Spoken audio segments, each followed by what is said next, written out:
Hello tout le monde, je vous retrouve dans cette vidéo pour préparer un cake marbré à la pâte à tartiner et à l'arôme vanille. Alors on commence tout de suite par préparer 100 g de beurre mou et du sucre qu'on va bien mélanger ensemble pour obtenir un mélange crémeux.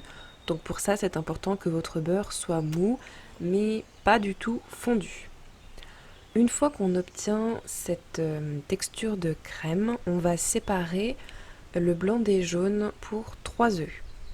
Donc on va mettre les blancs dans le bol du robot directement pour pouvoir les monter en neige et on met les jaunes sur notre préparation crémeuse.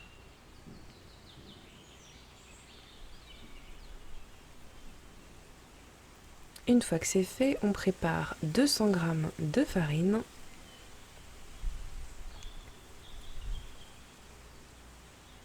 alors pour faire gonfler ce cake, vous pouvez utiliser de la levure chimique, mais chez nous on n'en utilise plus, on met à la place une cuillère à café de bicarbonate.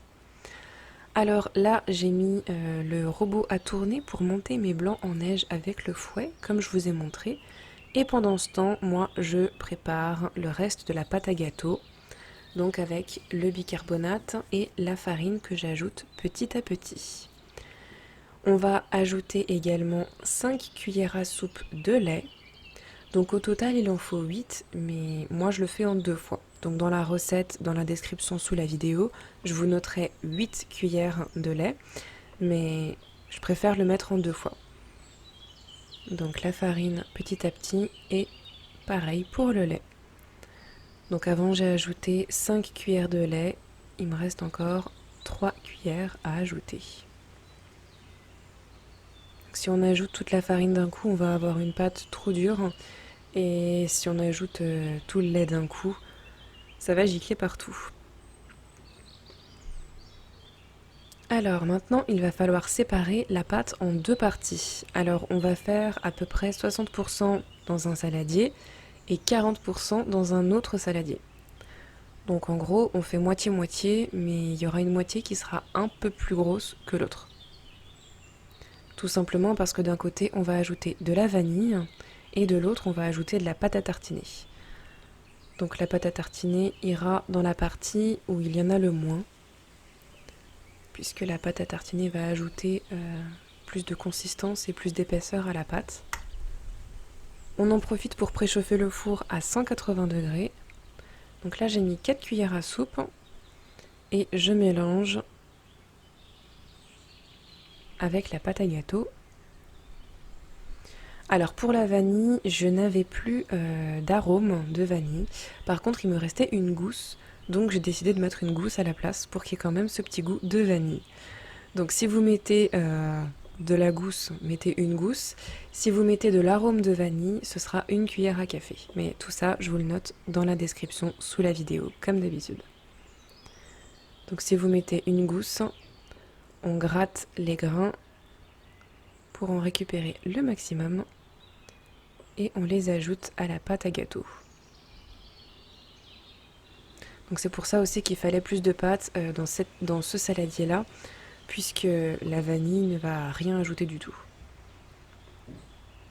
Comme ça on a à peu près la même quantité au niveau des pâtes. Donc là on peut voir tous les petits grains de vanille partout.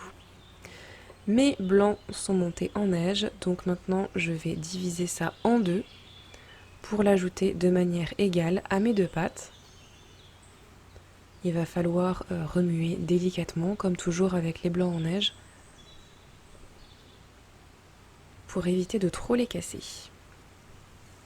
Donc avec la pâte au chocolat, ça va être un peu compliqué puisqu'elle est assez épaisse, mais avec celle à la vanille, c'est plus simple. Donc comme dit, vous avez l'impression que mes gestes sont rapides, mais la vidéo est accélérée. On chemise ensuite un cake, donc pour ça on met du beurre partout et ensuite on ajoute la farine pour éviter que le gâteau ne colle. Et ensuite on commence à verser les pâtes et on va alterner les deux pour obtenir un beau marbré. Donc moi je remplis toujours le fond avec la couleur la plus foncée. Donc là j'ai mis une couche de chocolat, donc la moitié tout simplement du chocolat. Maintenant je vais verser la moitié de la vanille, donc un peu partout.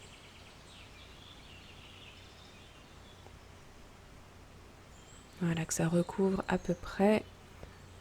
Je vais essayer d'étaler sans trop mélanger avec la couche de chocolat parce que ce n'est pas le but. J'ajoute maintenant le reste de chocolat.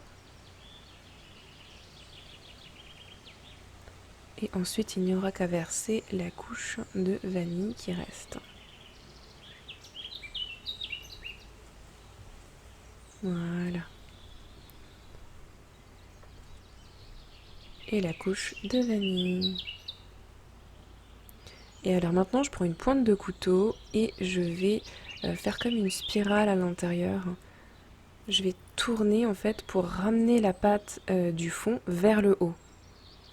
Et on va enfourner pour 45 minutes environ.